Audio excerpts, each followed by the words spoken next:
Ouais, ça reste particulier, c'est vrai que c'est là où tout a démarré pour moi, donc j'avais coché cette date-là dans le calendrier et non, c'est toujours un plaisir de revenir ici.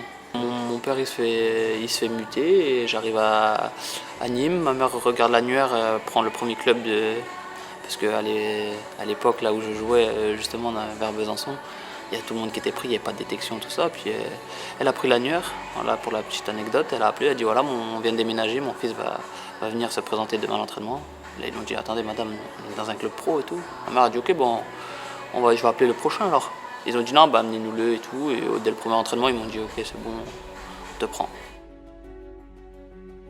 Ouais, ça reste des bonnes années, c'est là où bah, j'ai connu un petit peu la réalité du monde pro, on va dire, parce qu'ils étaient en Ligue 2 que j'ai signé là-bas.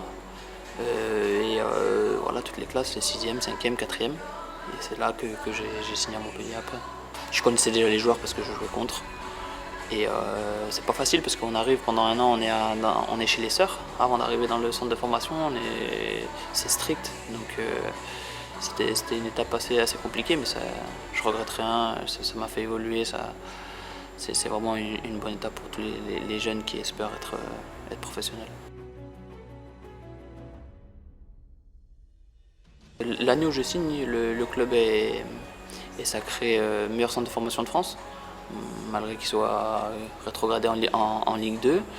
Et ce qui était bien, ce qui a fait pencher la balance aussi pour mes parents, c'est qu'ils étaient vraiment à la fois foot et école. Et quand on a 14 ans, on ne sait pas qu'on va devenir encore pro. Et les études étaient très importantes pour mes parents. Et du coup, c'est en partie pour ça aussi que j'ai signé là-bas. Et ouais, je suis tombé dans une génération fantastique. Je crois qu'on n'a jamais perdu jusqu'à 18 ans quand on était tous ensemble. Et après, on gagne cette gambardée-là. Apothéose quoi, pour tous les jeunes. C'est le rêve de tout joueur du centre de formation, c'est de gagner cette coupe-là. Ouais, forcément, beaucoup d'images qui reviennent. Il y a ma première entrée en pro, c'est un souvenir que je n'oublierai jamais. Et ensuite, il y a un but important que j'avais marqué, je me rappelle, j'avais sauté un grillage là, avec les supporters pour fêter ça.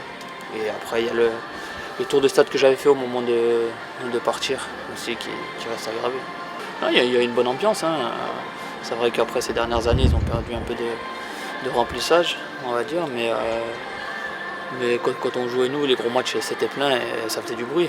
Et les supporters de la Paillette ils sont toujours derrière le but là et on les entend.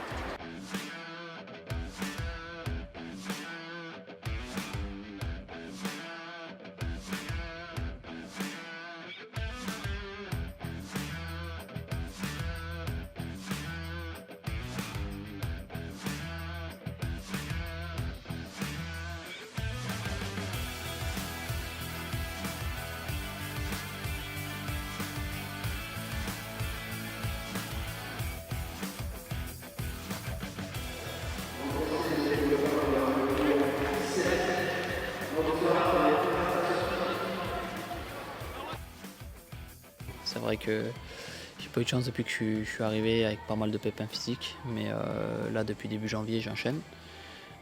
Déjà les entraînements sans douleur, sans rien, les matchs s'est plutôt bien passé les derniers matchs quoi, et non c'est bien, je suis content, il faut pas s'arrêter là. Exactement, c'est vrai qu'il y a des meilleurs on va dire arrivés. C'est vrai qu'un mois après seulement. Mais bon, j'espère que c'est derrière moi. En tout cas, je regarde devant. Je m'en suis servi pour avancer, pour travailler d'autres choses. Puis voilà, et ça fait partie de l'expérience. C'est rare qu'une carrière ça soit un long fleuve tranquille. Et j'espère vraiment que le meilleur est à venir encore.